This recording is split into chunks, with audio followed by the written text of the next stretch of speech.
What is going on, everybody? Happy Monday night. Welcome to an all-new edition of Chips and Dish here on the All About the Birds Network. This is the best Monday night show in the biz, if I do say so myself. Hashtag free Britney. God, this chicken's hot. Shout out to all of our viewers. Shout out to all of our followers, our subscribers. We appreciate you. We love you. Make sure you are clicking on that subscribe button. Shout out to my wife, 1 week recovering from her gallbladder surgery. She is not feeling like $1 million yet, but she's going to get there. We got Jason Voorhees at Mustang 3651 with us this fine evening. Jason, what's up? What is going on, brother? And you said it, and I'm going to plug you once again. Definitely the best Monday show out there. We try. We do what we do here. I mean, I like to think that we have a nice variety of guests. I know that Matt has been waiting all day for this, because he is excited that we have a dedicated Flyers segment tonight. That's why Jason is here. I knew the Flyers were making moves. I said, Jason, I need you to come in and educate me, but we're going to get into that. Let me pay some bills real quick. Don't forget, All About the Birds shows are sponsored by Statement Games, a fun, free twist on fantasy sports. There is a link in the bio. Make sure you are checking it out. OddsJam.com, using their arbitrage calculator to not lose money. There is a link in the bio. Make sure you check it out. The aatbirds.com/shop for all of your design needs. Support small local podcasts. We need your support. We love your support. 99jersey.com is now partnered with AAT Birds. Use the code AATBirds20 for a 20% discount at checkout. And finally, manscaped.com, your balls will thank you, is partnered with AAT Birds. Use the code AATBirds for a 20% off and free shipping at checkout. There is a new commercial being played at the end of the show. Great. Bills are paid. Johnny checking in. What's up, Johnny? Jason is here with us. He is joining us from the Sports and Metal podcast. Jason, what have you guys been doing over there that's new and exciting while I crack open the beer? Promote yourself a little bit. Well, obviously we do, I like to think that we have a unique setup as, we bring the sports side of things and the music. So we've actually been kind of focusing more on the music side of things, and we've been getting quite a few bands, and we had a promoter on, an East Coast promoter. Definitely, we actually had an STP tribute band a couple weeks ago. We had the whole band, and that was badass to actually have. I saw that actually. I thought it was like, that's a lot of people on the screen. I like it. Yeah, I mean, it was kind of different, it's a little bit difficult because you got to kind of go around the horn, but it was cool because it was, they came, they actually did it right from the recording studio. So that was really cool. And I mean, it's me and my best friend Aaron Savage. If you guys haven't checked him out, he's awesome. He brings a lot to the show. We've known each other for 40 of our 45 years of our life, and so it's basically like the yin and the yang. We have differences, but great chemistry, and that's what makes these shows awesome. You know what I mean? Just like being able to talk to and the fact that he's my best friend and we don't really see each other. This actually to me is like kind of brought a whole new level to the relationship, because we're actually, even though you don't see each other, you see each other on here. It's basically like you're seeing each other. So, the fact that I always tell people that life is short and, enjoy, things while you have it. It's just great to be able to, partner up with my best friend. So. Absolutely. All right. Brittany is ready to talk. I am ready to talk. We're going to start with the positives here. We're going to start with the positives because, Jason, I know you are excited for me to go off on one of my rants. I'm going to do what I can to hold back until at least we get to the Phillies section of the show. But let's talk about these Philadelphia Eagles. Yesterday, the Philadelphia Eagles did what every single person expected. It was the Ross and Rachel storyline of the offseason. The will they, won't they? And they finally signed Steven Nelson. It is a 1-year incentive-laden deal to be now our starting cornerback on the other side. They also today finally finished up their draft class by signing Landon Dickerson. So this is my question. Are the Eagles in a position to compete? And as A2D is asking, compete for what? Jason, I'll let you take the first stab at it. How these Eagles moves going to help them? Well, first of all, I mean, obviously, you hit it on the head. We've all been waiting, and we kind of were like scratching our heads as to when it was going to happen or why it hadn't happened already. Right. But we all knew that, they definitely had to shore up the defensive backfield. I mean, let's face it. The past 3 seasons, they've been pretty much inept in that area. I mean, even with Darius Slay. It's been bad. It's been bad. Well, like, put it in perspective. So last year, I think they were 29th in the NFL in interceptions with 8.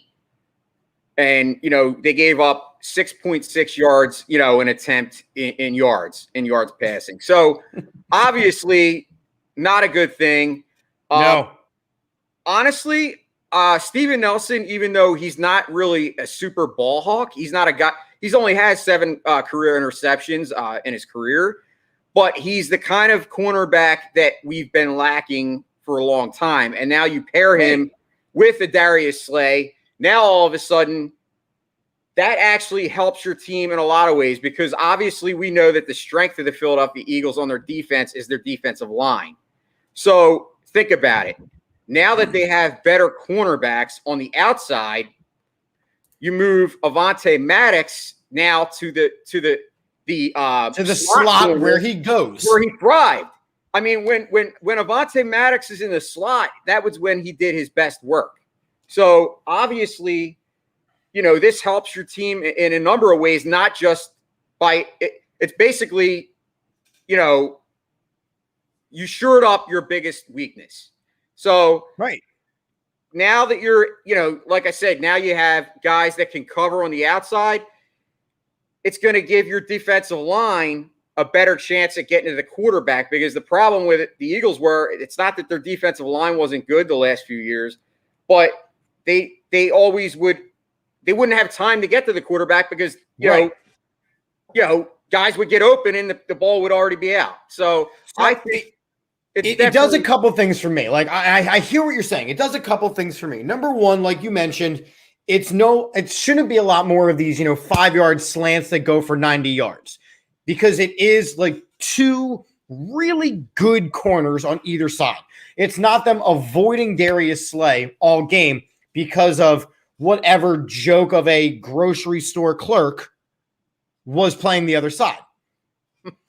Think about all the times that the Eagles have been really good for long periods of time. I'm not even including the Super Bowl run. The Super Bowl run we have established was lightning in a bottle. It was fluke. It was a great ride, but it wasn't built to last. Think about the times that the Philadelphia Eagles were really good. Bobby Taylor, Troy Vincent. 2 super strong corners. Lito Shepherd, Sheldon Brown. 2 good corners. Darius Slay, Steven Nelson are 2 really good corners, and they had to go out and get them. They had to go out and get them considering the wide receivers that they face in the NFC East. As Joseph's saying here, they can compete for the division for sure. Now, I am not a fan of just going out and winning the NFC East because it's garbage. It is a garbage division. However, this is an important point that A2D brings up. They need to play 7. They're not going to play 17 games. Someone's going to get hurt. We know that Steven Nelson coming here is going to get hurt because it's a Philadelphia thing. But as Andrew said, and that's what I was getting to, this is the best secondary that we've had in over 10 years, without a doubt, without a question. I don't like that they waited so long when he could have been studying whatever playbook that he already had. Now we're 2-3 days from camp. That's a problem. But he's going to get in there. He's going to learn it as much as possible. And then he's going to go out and play. It's also a 1-year prove-it deal. He wants a big money deal. He's a young guy. Steven Nelson is a young guy. He is a big money prove-it deal. He needs to go out and earn his next contract. Oh, no doubt. I mean, 26 years old, so he's right there at the point where, he could go into his prime now. So It's definitely the best of both worlds. I think you're right. We don't spend a lot of money on him, and it doesn't hurt our cap to the point where, we can't sign the rest of our rookies. And who knows? I mean, if we do end up trading Ertz at some point still, which I still think could happen. I don't. All right, so let's discuss that, right? Because Joseph asked it in the comments. What happens with Ertz? It's great. He's an Eagle this season. He is a Philadelphia Eagle this season. There was no nibbles. Nobody wanted him pre-draft, at the draft, post-draft, pre-camp. Nobody wanted him for the asking price that they are demanding. Zach Ertz needs to be on this team on the field as much as the Eagles need him to be there as a number 2 tight end. Yeah, I still think that there's a chance that they do trade him. And the only reason I say that is teams, that are tight end needy, we just talked about it earlier, the injuries. If a good team that loses a stud tight end, that has a chance to, go to the playoffs, they could still end up moving Ertz. I mean, I'm not saying it's going to happen, definitely, but I think it's a possibility. I do agree. I just think it would have happened sooner. I think it would have already happened. Yeah, but I think you hit it on the head. I think the problem is Howie wants too much. Nobody wants to give the Eagles what they're asking for him. So the point is, if they get to the point where they're like, well, say it's like mid-season, it's coming towards the trade deadline, and we're not doing anything. Maybe you do flip them and get like a 6th or 7th rounder, and instead of getting nothing.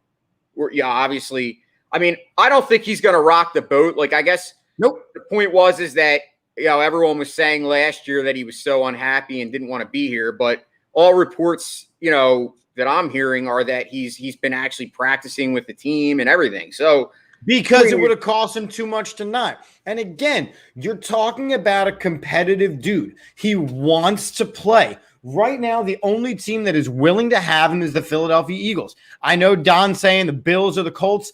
Yeah, in a perfect world, but they're not going to give up what Howie expects. And knock on wood, considering how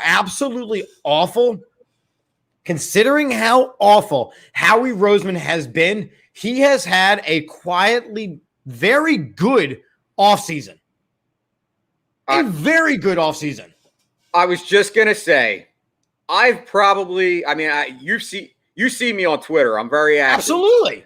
I'm probably one of the number 1 Howie haters out there. And I even have to say, as I sit here today, there's no way impossible in God's name that you could say that Howie's had a bad year. In fact, he's probably had one of his best years. To me, what he did, obviously, to me, whenever it comes to the draft, you can't sit here today and say, oh, well, this draft was a great draft. We won't know that this draft is good until 2 or 3 years down the line. However, the fact that they addressed positions of need. Yes. The fact that they actually went out and took Devonta Smith, even though, a lot of people were saying, oh, they're not going to take a receiver. They're going to end up going off the board again or taking some defensive end like a reach. They didn't do that. Because that's what always happens. This is why I'm saying how we had a good offseason. It's because he didn't reach. And all the players that he brought in provide veteran, solid leadership, solid play. They're not, going to change the game. Like an older Ryan Kerrigan isn't going to change the game, but he's going to be a huge, solid pickup. Kerryon Johnson is not a great pickup, but he's a good pickup. And if he produces, that's great. Jordan Howard, that was a joke. Eric Wilson, that was a good pickup. That is a NFL caliber linebacker. Anthony Harris is an NFL caliber safety. And these guys are on 1-year contracts. So as much as we need them to play well, they need to play well for their next contract. That's what Steven Nelson's contract is. As Matt just said, it was a safe offseason, but it was a good offseason. They didn't try to do too much, which is why, and I'm done with this conversation after tonight. Stop it. Watson is not coming to Philadelphia. The asking price is 5, not 3 as we thought, but 5 high draft picks and a good caliber player. We are not selling the entire team for a guy who probably will not play this season. Deshaun Watson should not, could not, will not be a Philadelphia Eagle. Knock it the hell off, WIP. Stop making every poll about whether or not Deshaun Watson. We don't want him here. We don't need him here. We have a season where we know we have to see what Jalen Hurts is. He could be a bum. He could be a star. He could be just okay. But then we know we have the answers, then we have the draft picks, and we have the capital to get somebody else. Deshaun Watson in a Philadelphia Eagles uniform this year is a waste of time, and I'm done with it. And Reese Haskins just hit a 3-run home run while I vented. Go ahead. Thoughts? No. Oh, my God. See, that was your first mini rant. I'm with you on that one. I got to be honest with you. I'm tired of the Deshaun Watson stuff. Even weeks ago, I was saying I'm sick of it. I would continually see people on Twitter. Let's still get Deshaun Watson. He's so much better. Like, stop. I pump the brakes, guys. Like, honest to God, like, I get what everybody's saying. Okay, yeah, Deshaun Watson, he's a top 5 guy. Okay, he is. Okay, and I don't know about top 5. Definitely top 10. Top 5 is questionable. Well, a lot of people were saying, but anyway. Well, they're done. My point is that let's give Jalen Hurts a shot. I mean, I watched the guy in college, and I think a lot of people are sleeping on Hurts. I got to be honest with you, dude. He had a 4-game sample size last year, dude. Obviously, he wasn't going to be that good with what he had. He wasn't going to be the the wide guy. Receivers were absolute garbage last year. Their offensive line was hideous and injured. I mean, you're coming back this year with a fully healthy, going into the year, knock on wood, offensive line. Top 3, in my opinion, top 3 offensive line in this league. When healthy, yes. When healthy, definitely. The Philadelphia Eagles is a top 3 offensive line in this league. Top 3 offensive line. You added Devonta Smith, okay, which is going to only help Jalen Reagor. I never thought that Jalen Reagor was a wide receiver 1. However, with Jalen Reagor with Devonta Smith opening up the other side of the field could be actually a very, very, skilled offensive weapon in this offense. Which then ties into this question: who's the third wide receiver? It's that you have choices. I think you're not forcing Hightower to be a starting receiver. You're not forcing Quez Watkins. You're not forcing JJ Arcega-Whiteside onto us. There is an actual competition for who the number 3 guy should be. But if you want my opinion, I think Fulgham gets every opportunity. And why not? He should. Because honestly, it's no fluke There's no way that you could tell me that 5-game sample that he had where he was basically in the top 3 wide receivers in the NFL, that didn't just happen by accident. No. And then when he disappeared, I heard people saying, oh, well, he was a problem in the locker. Okay, shut up. The reason he disappeared was because when Alshon Jeffrey came back, they sat him. That's why. So you basically took the guy that was actually your best player and you basically took him out of your offense. Okay, maybe he does have some bad practice. The point is he is a talent.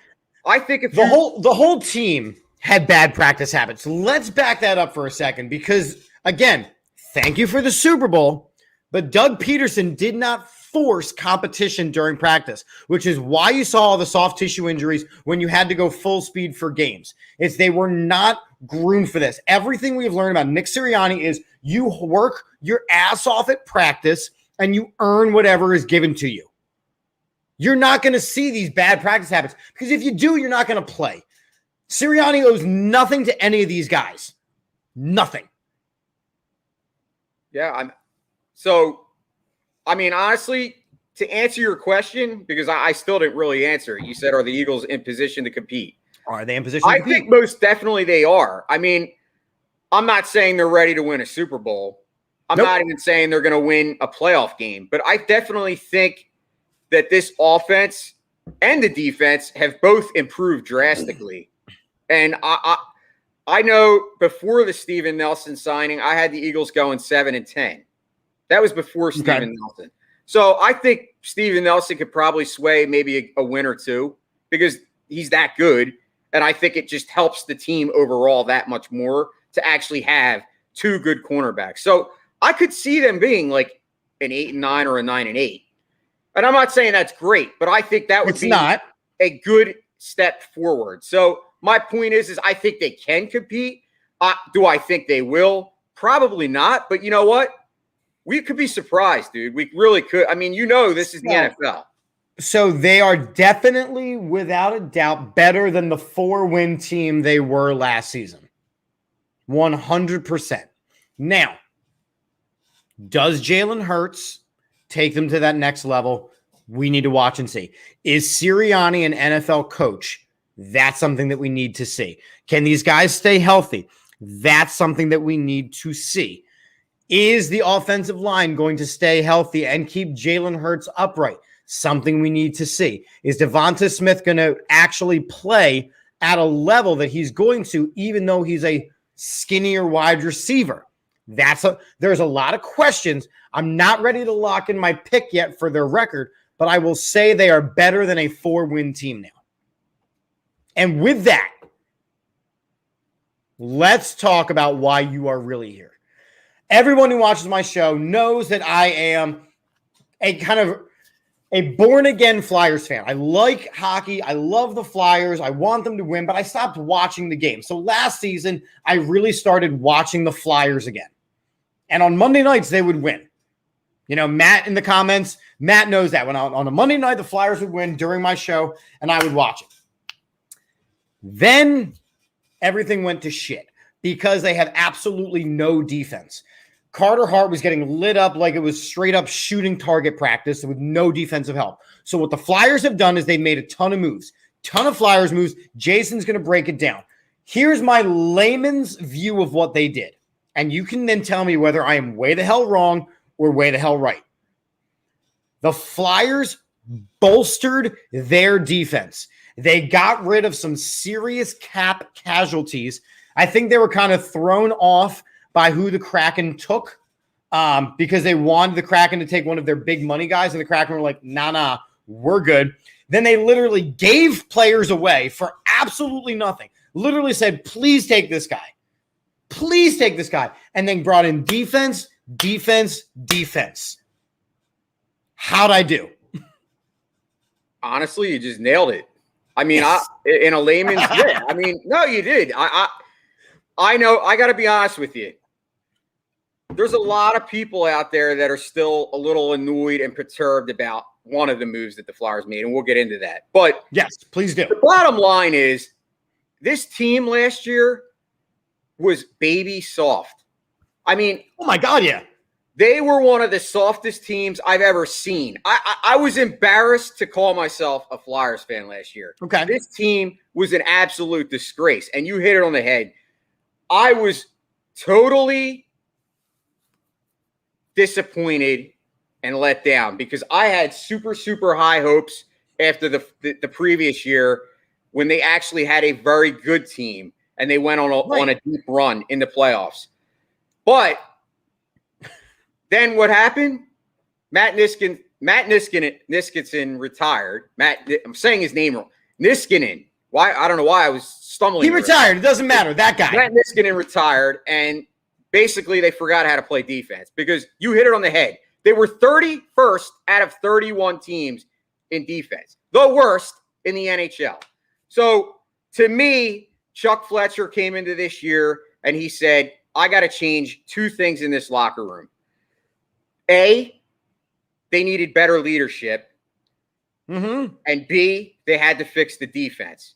Okay. Which is interesting that you say that because you said they need better leadership, but they get rid of some of these guys that were leaders in Nolan Patrick, young, but a big leader in the locker room. Voracek, older, but a leader in the locker room. So you said they need leadership, but they get rid of guys that were considered Flyers leaders. Yeah, but let me be honest with you. Let's be honest. Okay.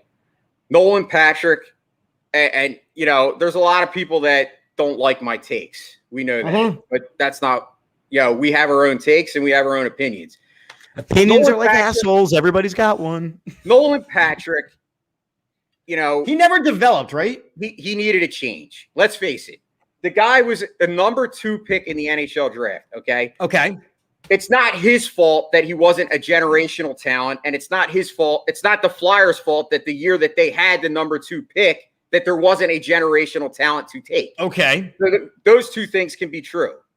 But when you're a number 2 pick in the draft, and yes, he did have some concussion injuries and some, he had some issues.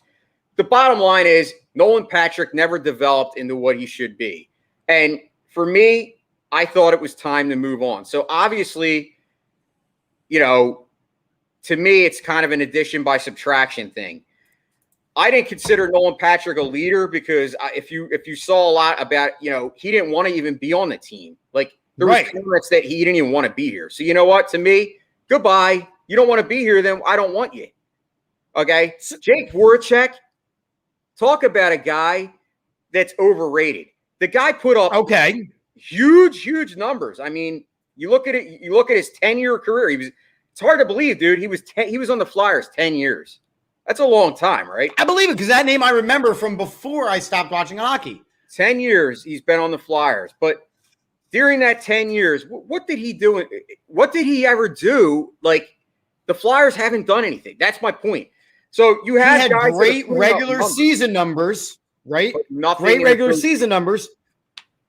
Bingo. I wonder what that sounds like. What does that sound like? Dude, it sounds like... Does it sound like Ben Simmons? Because it sounds like Ben Simmons. It's almost like that's a great comparison. Like the guy puts up excellent numbers. Like you look at Voracek's stat line in the season, right? He'll have I think he had a couple 80-point seasons, 55, 60 assists. Like he's a playmaker, but the guy had no heart, man. The guy has no heart. And that's why I was saying that the Flyers needed to make 2 changes. And with these 3 additions that they brought in, Ryan Ellis, Rasmus Ristolainen, and I like that guy, by the way. I like that one. Well, we're going to get into that. Okay. All 3 of these guys were alternate captains for their teams. So they brought in really strong leadership. Correct. And they got rid of guys, like I said, Voracek also, you hit it on the head with that too. They had to get rid of the contract. Now, what about Ghost? Because they gave away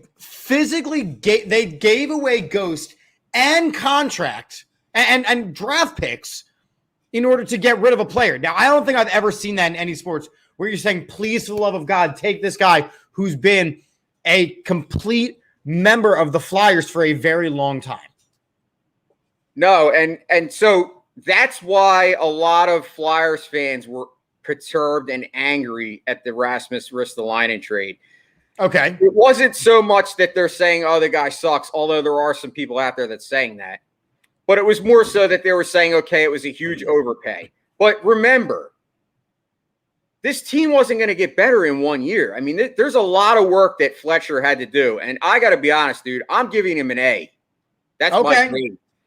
But the Ristolainen trade, see, the problem with Rasmus Ristolainen, he played on Buffalo, man.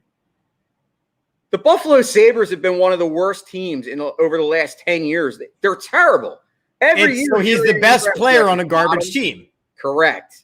So it's the Nnamdi Asomugha Raiders move all over again. It's very easy to have the analytic mindset because we know there's a lot of analytics nerds out there that all they look at is the numbers, okay? So if you look at Rasmus Ristolainen by the numbers, yeah, he charts very, very low. And you would say, what the hell are they doing bringing this guy in, okay? But use your eye test. Watch the guy, dude. Do yourself a favor. When you get off the show, go on YouTube and check out some of his games. He's a physical defenseman, like a really physical defenseman. Exactly, which is exactly what this team has been missing since 2010. They haven't had a physical defenseman like this level since Chris Pronger. I mean, you're going back 2010. I need a Brashear level guy in my life again.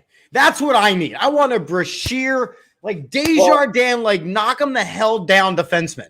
And that's what I think Ristolainen is. Well, you're going to love him because last year he was fourth in the league in hits with 193. Cool. Now, sold. I'm already sold. Do the math.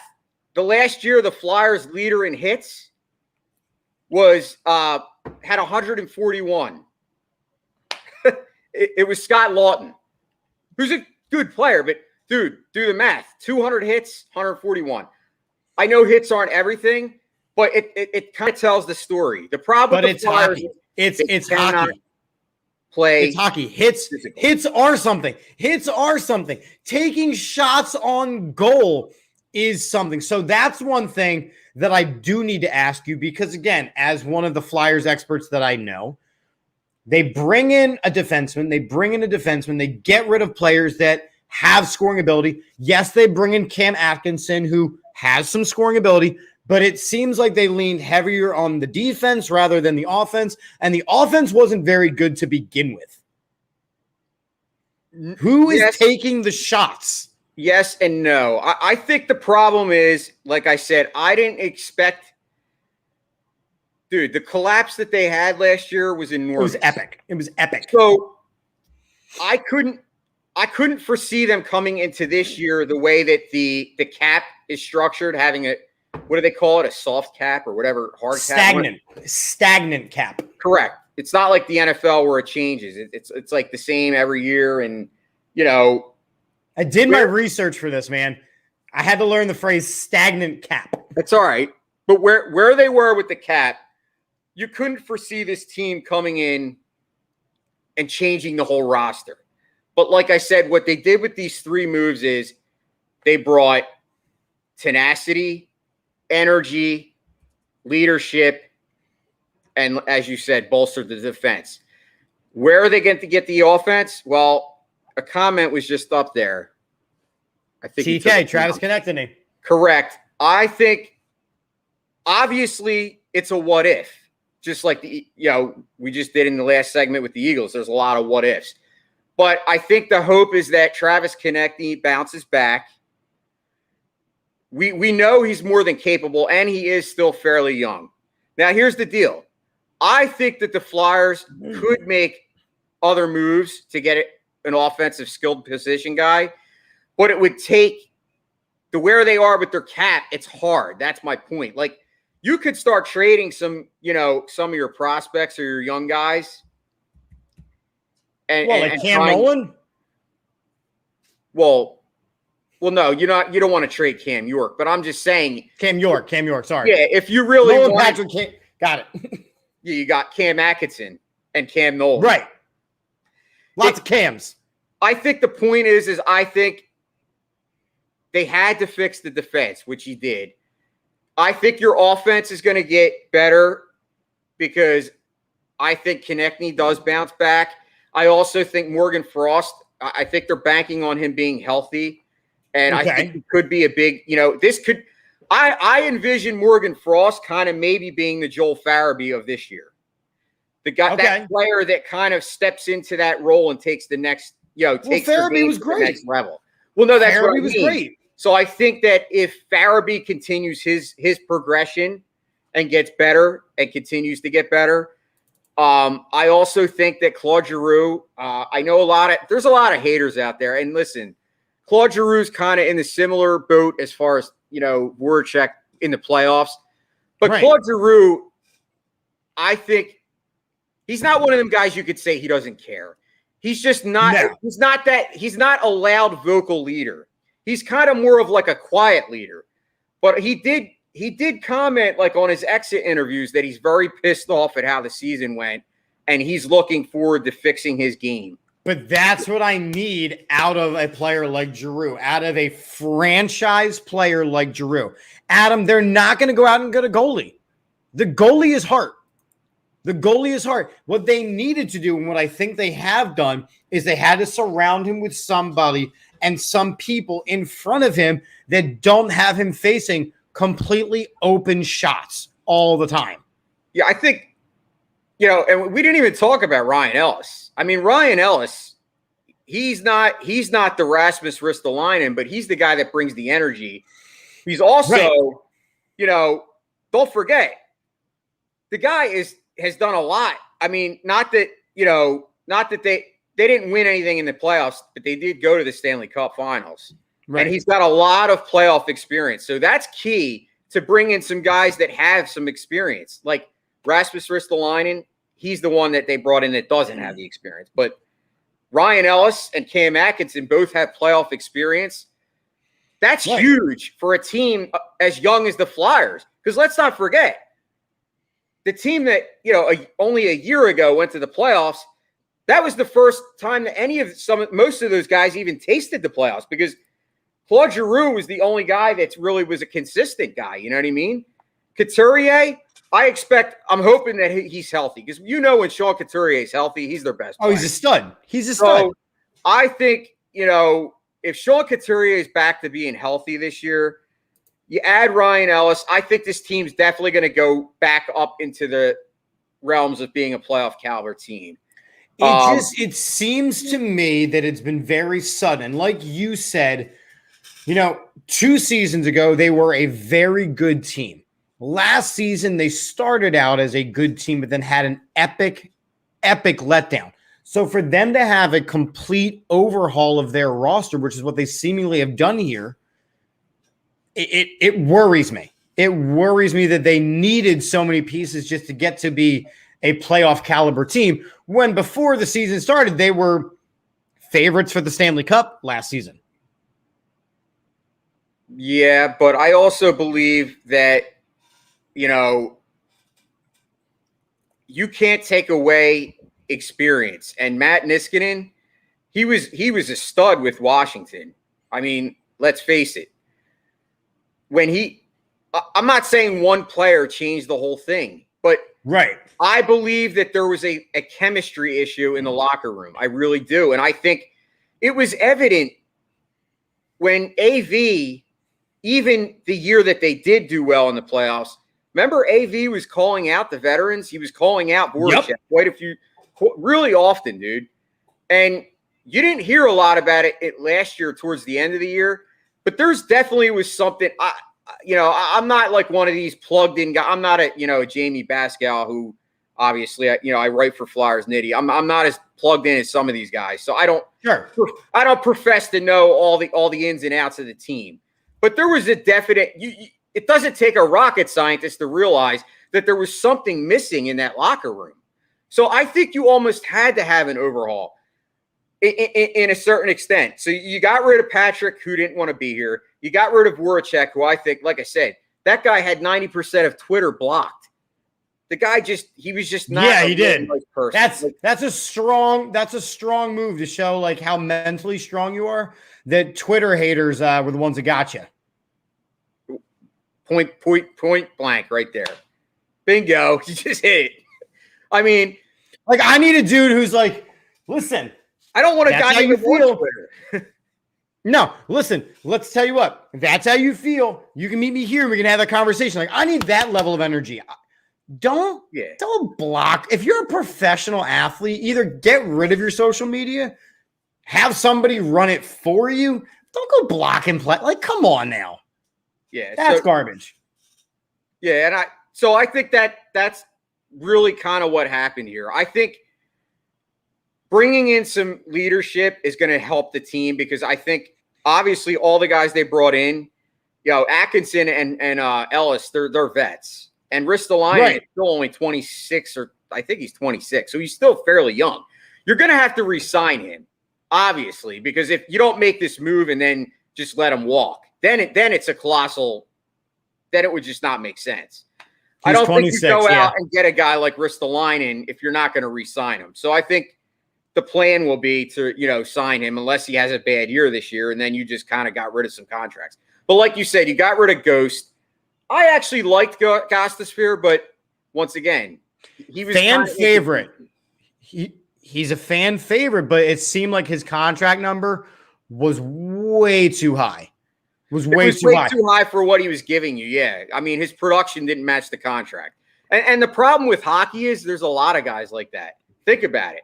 I mean, you see some of these guys making like 8 or 9 million, and that's a lot of sports. You can go right down the line. You can go right down the line. We have an $8.5 million backup tight end for the Eagles. We've got a max contract point guard / power forward / left out player for the Sixers and Ben Simmons. You've got all the Flyers are getting paid way too much.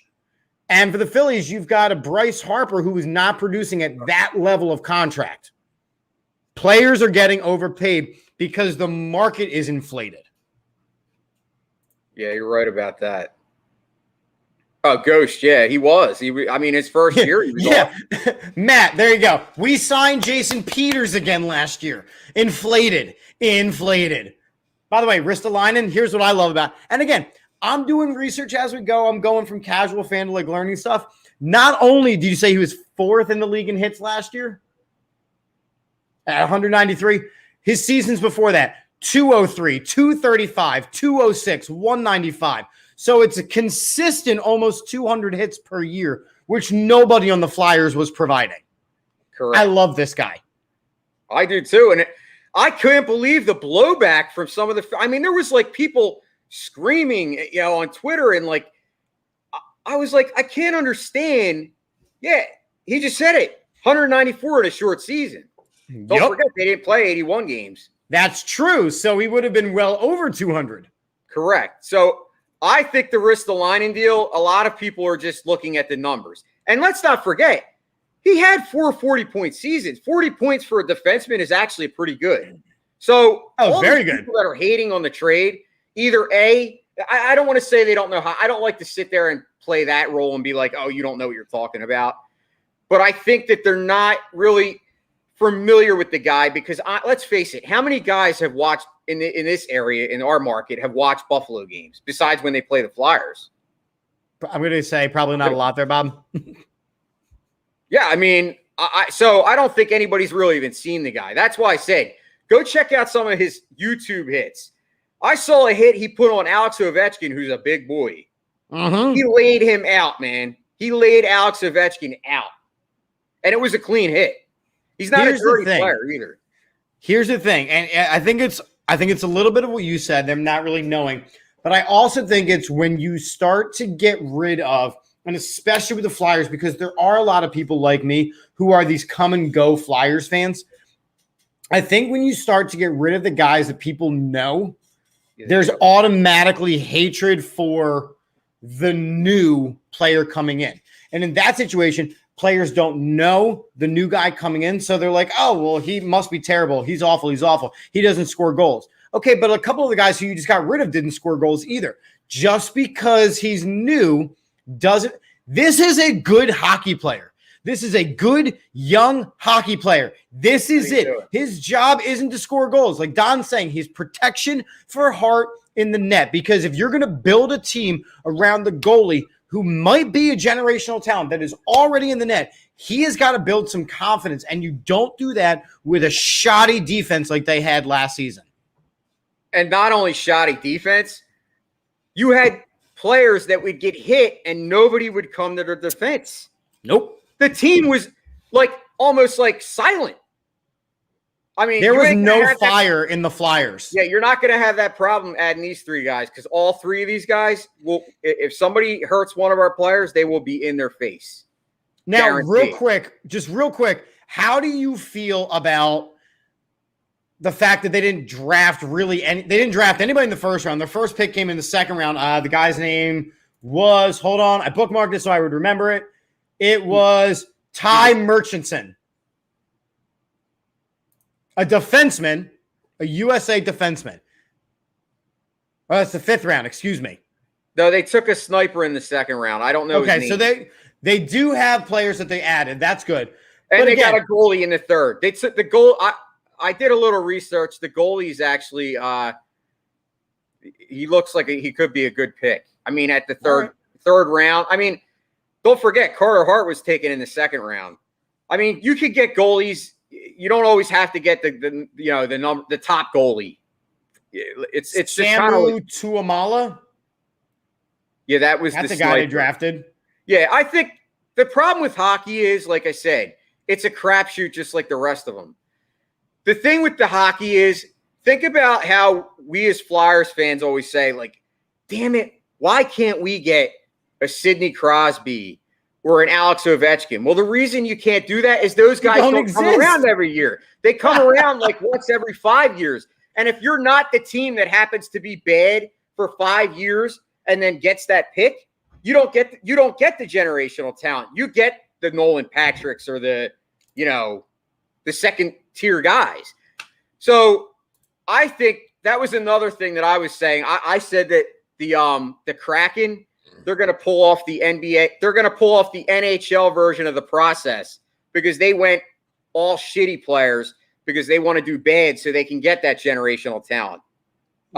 I don't even care. I am so excited to watch the Seattle Kraken just because it is one of the best names in sports. I agree. I don't care who's on their team. I don't care how good they are. I just want to watch them play.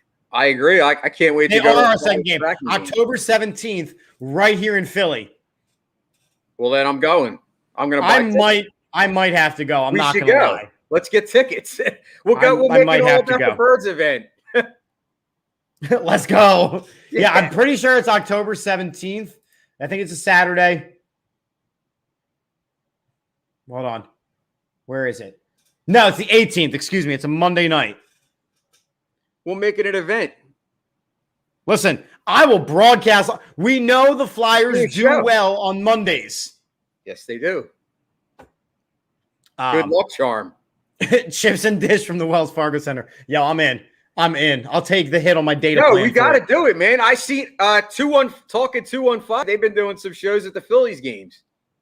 Well, since you just segued ever so nicely. Nice segue. Are you ready for the rants? Yeah. It's been 48 minutes of mostly positivity with some learning and some questions. Jason, Senor Voorhees, do you think the Phillies should be buyers or sellers at the trade deadline? Sellers. Hold on. Wait. Hold on. Okay. Let me help you out here. Go ahead. I've been saying for weeks, actually months, there is no way in hell that this team should be buying. I don't care.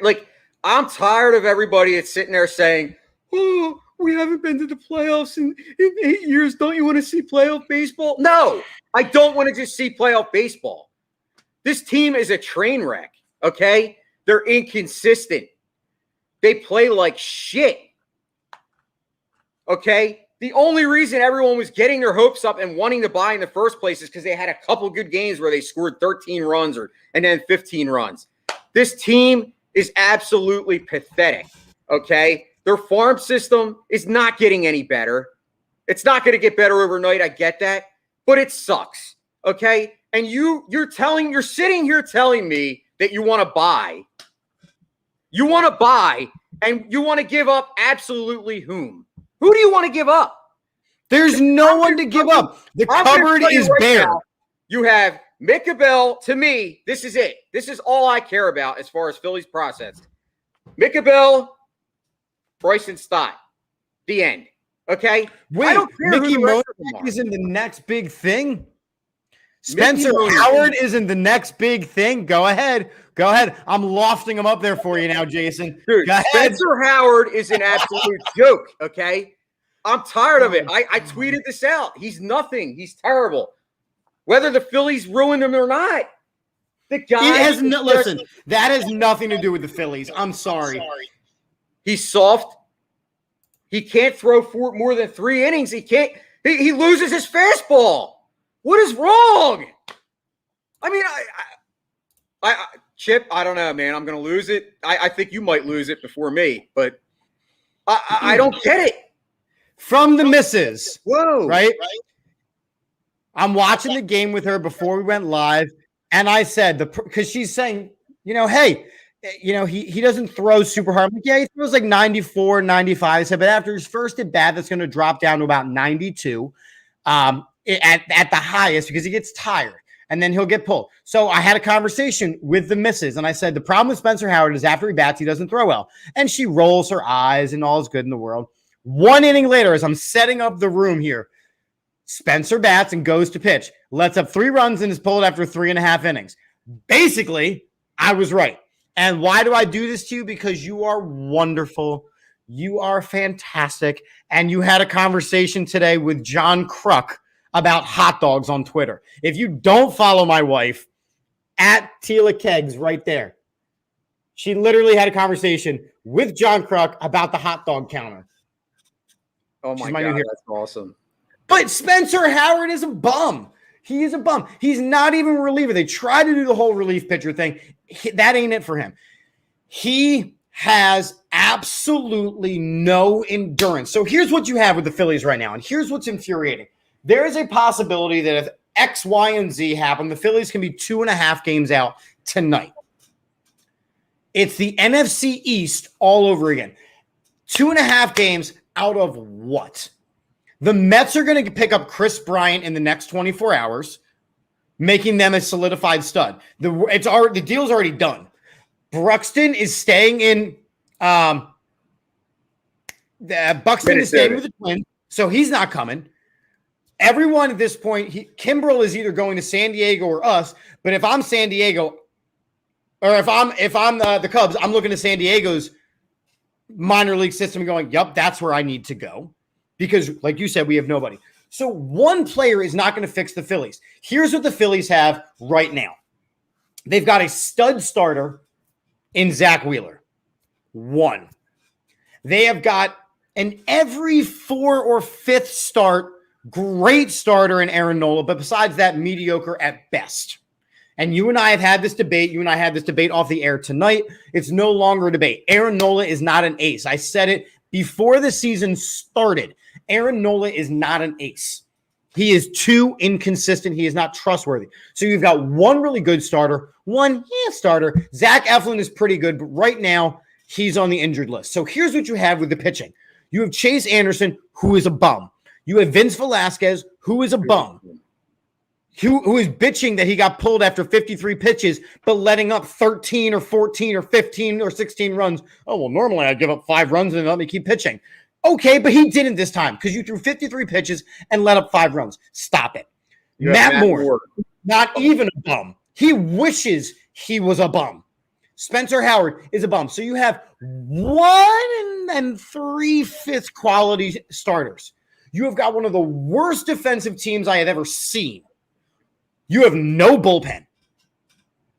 This team is not one player away from being good. I don't even think you can be sellers because the contracts are so ridiculous and the players that they would want to be sold, like Segura's he's got an 8-game hit streak. That's cool, but he's already on his 5th different team. Didi Gregorius, he's having a down year. Maybe you trade Alec Boehm, but again, you'd have to move his position. Hoskins, you can move him to an AL team to play DH. Nobody's taking on Harper's contract. This team can't even be sellers. They have built themselves into too shitty of a position. I'm going to breathe and drink a beer now so you can talk. I mean, you nailed it. To me, as a fan, I am so disgusted with this team. And everybody tells me that I'm so negative. That doesn't mean I'm not a fan. I'm negative because I'm an honest person and I tell the truth. This team is garbage. It's garbage. And for all the fanboys out there that continue to drink the Kool-Aid and say, oh, well, they have young guys that are good. No, they're not. Okay? This team is nowhere. They're not any closer today than they were in 2012. Okay? You can say that the young guys are good, but the young guys, when they've gotten the chances, let's look at the young guys. Mickey Moniak has shown that he is not a good professional baseball player yet. Maybe he is somewhere else, but he's getting to a point now in his minor league career where he's getting a little bit up there. Reese right? Hoskins is young, but again, I'm talking the guys coming up. Nick Maton, he blubbed out. Jankowski is one of our studs right now. Let's process that. Look at Matt. Matt said he went and saw Redding play. The farm system is not good. There is nobody, like you said, Bryson Stott, he's tradable. He's tradable, but I don't want to trade him. Well, that's my point. If you're a team that's looking to buy, to me, if I'm a franchise, the only way that I ever buy is if I'm one or at most two players away from making moves to get into position. Exactly. Well, the Phillies, you just named it. They're about 7 or 8 holes on this team. So you're not fixing. Why would you buy? And then secondly, who are you giving up to buy? Because if you remember our conversation at the beginning of the season, and this is what's so frustrating. Do you remember a conversation at the beginning of the season? What did we say our only weakness was? Center field. Yeah, everything else was good enough. No. We even said the bullpen got better with Archie Bradley, with Ian Kinsler, with Connor Brogdon. We got all these players in the bullpen. I'm like, okay, cool. We have learned that we were sold a fake bill of goods again. Once again. Every year we get our hopes up. I predicted them to win the division. There's no shot in hell that this team wins the division. Because I got to be honest. There is, because we're 2.5 games out. No, because I honestly, even if the Mets don't get Bryant, the Mets are going to hit better. The Mets hitting has been as inept as the Phillies pitching. But the Mets hitting is going to come together because it's baseball. Don't forget, it's 162 games. There's no way that Francisco Lindor is going to hit 200 all season. It's just not happen. It's not like it doesn't happen. And you already see Pete Alonso coming to life. I mean, he's hit like 7 bombs in the last 8 days. I mean, so the Mets are going to hit. And their pitching that's kind of been injured, you're going to get DeGrom back. So I don't see the Phillies winning the division. I just don't. Even if you even say we got Craig Kimbrell, who, like you said, if you were the Cubs, why would you want the Phillies prospects when the Padres have the number 5 farm system in baseball? I'm sure the Padres can get. Say we get Kimbrell. Kimbrell, which would be amazing. If we get him, that would be fantastic.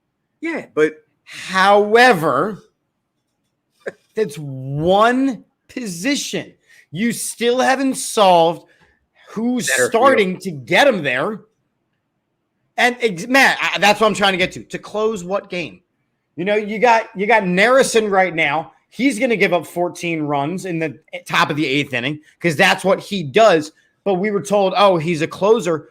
No, he wasn't. The closest thing you have to a closer is Archie Bradley. And he's struggling. Yeah, it's mind-boggling. And like I said, man, I'm sorry that I'm negative. And people come at me all the time like, oh, you're negative. That's all you do is complain about the Phillies. Like, because I'm pissed off. What am I supposed to do? Lick their ass? I mean, as a Philadelphia fan, yes, you are. So I had this conversation with my parents a lot, right? Because I early on in my love of football, I became a realist when it came to the Eagles. And it was always, oh, well, they're going to do great. They're going to do great. I said, okay, and I hear you and I want them to do great. However, here's all the things that are going to prevent them. Oh, no. You're just being negative. No, I'm being a realist. There's a difference between being a fan, which we all are. We want them to win the division. We want them to win the World Series. Hell, we want them to just take the team on a plane right now to Tokyo, win a goddamn gold medal, even though they're not in the competition. However, looking at it realistically, if you're not buying and you can't sell, if you're the GM, what's your plan? Like Matt said a second ago, or no, like Don said a couple seconds ago, answer his own question. The team is stuck in purgatory. It's real simple. This team was built on paper to be pretty solid. They haven't developed. They've been mismanaged. I think Girardi's on the chopping block. I think he's on the chopping block in a big, bad way. I agree. And rightfully so, in my opinion. I think Girardi's been more than a disappointment. He's been bad. I would have expected way more from him. And just every day he's still making the same mistakes. And you hit it on the head. This team defensively is probably one of the worst defensive Phillies teams I've ever watched in the history of me watching games. I mean, while they're on pace to blow out their saves record, blown save record by a mile, they're also on pace to shatter their errors record. I mean, but yet people want to buy. It's mind-boggling to me. Why? Buy for what? And like I said, buy giving up who? I mean, that's the two questions I ask. Because if you think that they're going to buy, that's fine. But I don't see it happening. I mean, and then somebody was like, well, why would you give up Alec Boehm for Chris Bryant? I would do that in a New York City heartbeat. I mean, Alec Boehm, to me, is another one that you could say is a disappointment. Now, is it early? Yeah, I suppose. It's baseball. So, these guys do take a little longer to, develop. And I get it. Should he be playing third base? No, and that's the problem. So he's in the wrong position. So if you're going to keep Boehm, then you move Hoskins or move Hoskins to the outfield maybe. I don't know. They got to do something. Hoskins can't learn another position.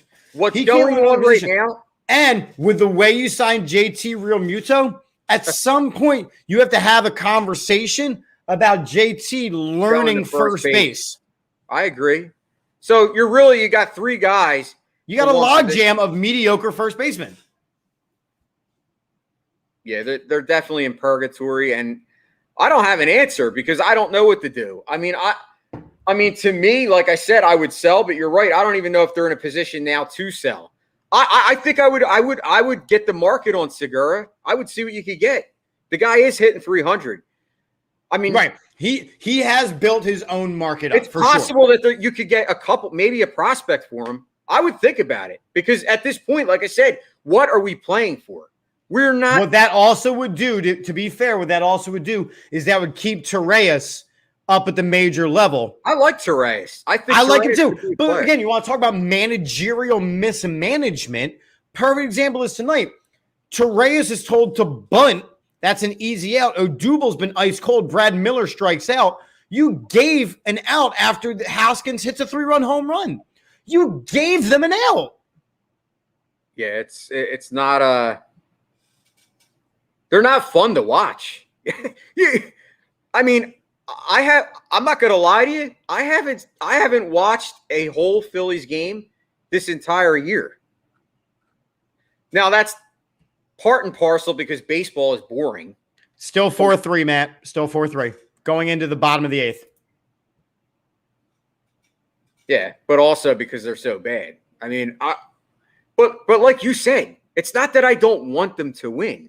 We're fans. We want them to win, but we're honest. And if you're going to sit here and look in the mirror and you look at this team, and it's like you have to put in perspective of what this team is. I mean, the one word I could describe the Phillies in one word: inconsistent. Because that's exactly what they are. In which case, Aaron Nola is the ace of this team. Perfectly fit, inconsistent. He is. I agree. We thought we would be coming into this day and having a discussion of Nola having another bad game. He actually had one of his best games. Which says what about his next start later this week? That he's probably going to have a bad game. He's going to have a bad start later this week. Why? Because that's the track record. Just like when we were talking about Ristolainen and how he always hits people, Aaron Nola has a great game and then 2 to 3 bad games. Sad. You are what you say you again. You can say that Aaron Nola is an ace, but he's not. He's not yet. And I want him to be, but he's not yet. And again, for me, it ties down into, is Girardi pushing this team to be better? No. Gabe Kapler is having success out in San Francisco doing the same crap he did here. It didn't work here because we coddle these players. We tell a shitty defensive team, oh, you guys are good. No, get your asses out there and field 57 ground balls each in a row perfectly. And I don't care how long it takes. Honestly, I'm shocked that more people aren't, kind of calling out Bryce Harper. Because honestly, dude, I don't care that the guy's hitting 287. I don't care if his metrics show that, wow, he has this % WAR. I don't give a shit about the analytics. He's having a down year. He's not producing. The guy is not producing. Should he or He's having a down year? Should he or should he not be carrying this team? If you're paying him the money that they are, he 100% needs to be carrying this team. Okay. And Matt, I don't know if I agree with way more talent out in San Francisco. Because again, Bryce Harper at one point was a top outfielder in the entire league. JT Realmuto, best catcher in baseball. Didi Gregorius last season was one of the best shortstops in baseball. This season, not so much. You have a lot of talent. Even Wheeler and Nola are supposed to be your 1-2 punch. This team on paper is very talented. They are not producing. You come in from a game with the Yankees and you allow McCutchen and Realmuto to sit against the Atlanta Braves in a series you have to win, and you get your ass handed to you. Where is the fire that says, no, you're going out to play? This wasn't a West Coast to East Coast trip. This was a trip from New York to Philly. You rode a bus. Come on. Where's the fire? There is no fire. There's no heart. And you had Hoskins a couple weeks ago, remember, complaining about the fans. Like, oh, the fans and the media. The media, we never report things the right way. They're just tone deaf. They really are. What is it with these franchises in this city? Like, the players, I don't get it. Like, I miss the Brian Dawkinses of the world. And the ready? It's real simple. It is an apps, and I use the term pandemic, and I don't want to use it anymore because, we just survived one of those. But it is an epidemic. This is the result of the participation trophy generation. I hate it. This is the everybody gets a trophy generation now turning professional. This is why these guys are like, oh, well, we're trying, and that's not good enough. It's not, because you get paid to play a game, and you're not trying that hard. Get paid a lot. So when Ben Simmons refuses to practice his free throws, when Carson Wentz wants out because Jalen Hurts gets drafted behind him, when Hoskins wants people to be nice, shut up. Do something. Do something that's worth it. That's why I love the Eagles putting out all these proven contracts. You want the respect, you want the money, you want the big payday, go out and earn it. Great point, Matt. I'm over it. The participation trophy. Look, in my classroom, when I teach, everything I do is competition-based.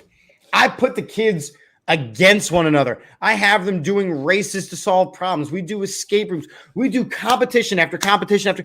I work at a summer camp right now. One of the things I get to do with summer camp is go-karts. For the last 4 weeks, I have made a March Madness bracket for the go-karts. These are 9 and 10-year-olds.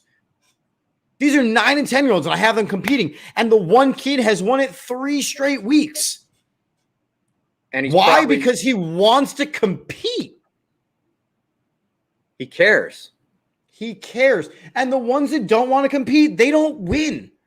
I'm not saying the competition is everything, but in a professional sports world, it's a big something. And these guys that go, oh, well, 288 is good enough. And, I have 15 home runs. Dude, you get paid $200 million. Hoskins is 21. McCutcheon's got 17. Harper's got 15 home runs. Real Muto's got 10. That is a whole ton of money for not even 100 home runs. Not producing. And then Brad Miller's got 9. That's your 5th highest. Come on. Step up. Step up. What are your final thoughts? Because I am agitated, sir. You fired me up. What are your final thoughts?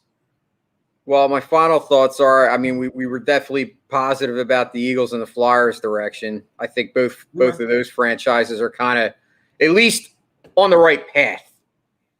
Phillies, not so much. And unfortunately, I think we both, to answer that question, you said they're not ready to do either. And I agree. If they're going to do anything, though, they do need to sell. Like I said, I would definitely look to try to get rid of Segura. I don't think anybody wants McCutcheon, but he's too old. Look, I would love to. I like McCutcheon. I do. I think that he's won his awards. He's kind of on the retirement train. The only team that would take him is a team that needs a left fielder because they are a guaranteed playoff push. I just don't know how you fix a farm system that's so inept without trading the assets that you do have, like a Harper or a Wheeler. And I hate to say that, but I don't know what else the answer is, because if you keep these guys, who are you surrounding them with? Because there's nobody. They don't have anybody. The biggest thing is, Alec Boehm's going to come and bat right now. The only other way to fix a team, if you're not going to fix it through the draft and through your farm system, is to just buy a team. And we all know that John Middleton's not going over the tax. And the biggest problem is that right now, being 3.5 games out of the lead in the league that they are in, the least, is that you cannot justify selling the farm being 3.5 games out. You can't justify it to these fans. You will not sell any more tickets. They got to keep selling us this fake bill of goods to the people who do not understand this Phillies team is bad. Yeah, and like I said, the people that don't see it are either just haters or trolls, because you can't be honest about them and say that they're good. The reality of it is they're not. I mean, let's face it. Wouldn't you rather be like the Dodgers or the Padres right now? Or even the Mets? I mean, look at the Mets. I mean, the Mets are kind of on the way up. I mean, you got DeGrom. They drafted – you saw the guy they drafted, right, with the 10th pick? They got that pitcher who was supposed to be the number 1 pitcher in the draft. He fell to number 10. I mean, the Mets are on the way up. Phillies are – like I said, I think the Phillies are probably the worst franchise out of the 4. Because I think the Sixers, we both agree, if they can move Simmons and get somebody decent back, they're right there. So here's what I'll tell you is that the news that's been coming out today is that the Sixers have not been able to get a hold of Ben Simmons. Well, what does that tell you? It tells you that he's not coming back here. But it also, the deal that the Sixers floated out to the Raptors was we get Kyle Lowry and Fred VanVleet and the 4th pick. Okay, so I wasn't sure. I was kind of floating around on Twitter. I saw that report from 2 different people, so I assumed. So that's not true. But I do know that the deal that was floated out, which was, like I said, Fred VanVleet, Kyle Lowry, OJ Okochobee, whatever his guy's name is, and the 4th pick for Ben Simmons. And the Raptors said, no. No, thank you. That's pretty funny. It's I talked to him on to put a plan in place. Yeah, well, you know what? They put a plan in place, but will he do it? I don't see a way that Ben Simmons comes back here. You want to talk about mentally soft? Ben Simmons is mentally soft. Just like Carson Wentz was mentally soft, just like Nolan Patrick was mentally soft, just like all these guys that come here are mentally soft. These high draft picks that were told, hey, you're great.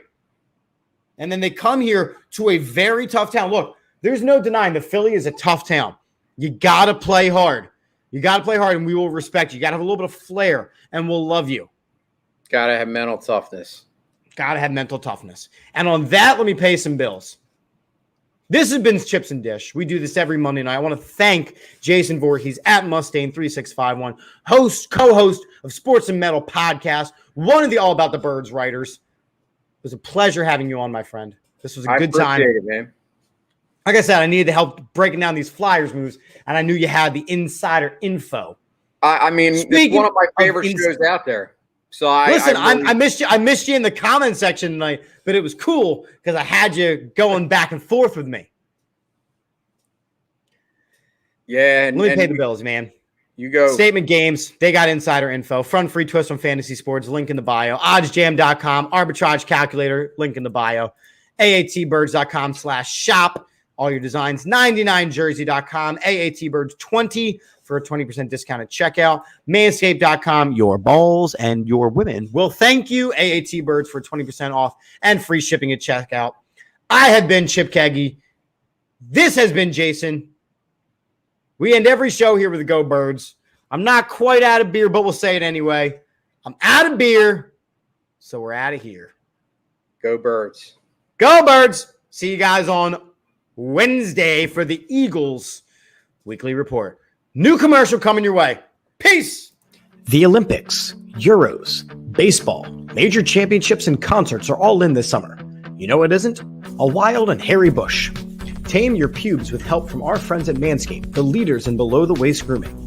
Their 4th-generation performance package includes the brand new Lawnmower 4.0. If an athlete treats their body like royalty, why not treat your pubes like Olympic gold? Fellas, do right by your balls and join the 2 million men worldwide who trust Manscaped by going to manscaped.com with the code AATBirds. The world is starting to open, and the Performance Package 4.0 from Manscaped is here to help you get ready. Inside, you'll find their Lawnmower 4.0 trimmer, Weed Whacker ear and nose hair trimmer, Crop Preserver ball deodorant, Crop Reviver toner, plus 2 free gifts, Performance Boxer Briefs, and the Shed travel bag. Talk about a world-class dismount into a post-quarantine world. This package is the perfect package for your package and peak performance in whatever sport you desire. The brand new Lawnmower 4.0 is here to take the podium. This 4th-generation trimmer features a cutting-edge ceramic blade to help reduce grooming accidents thanks to their advanced skin-safe technology.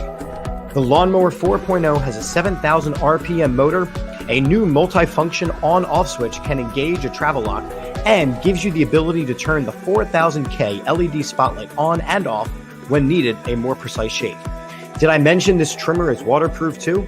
Michael Phelps is drooling just thinking about the possibilities. This package also comes with the Weed Whacker to chop your worst weeds up top in both your nose and ear. This tool is a lock to take home gold in the biathlon. The Weed Whacker is also waterproof and uses a 9,000 RPM motor-powered 360-degree rotary dual-blade system. This nose and ear hair trimmer provides proprietary skin-safe technology, which helps prevent nicks, snags, and tugs in those delicate holes. After trimming your pubes, show them some sportsmanship with Manscaped's liquid formulations. The Crop Preserver ball deodorant and Crop Reviver ball toner are the key to feeling victorious this year. Manscaped also threw in 2 free gifts in their Performance Package 4.0, the Manscaped Boxers and the Shed Travel Bag. Get 20% off and free shipping with the code AATBirds at manscaped.com. That's 20% off and free shipping with the code AATBirds at manscaped.com. Achieve pubic glory this year with Manscaped.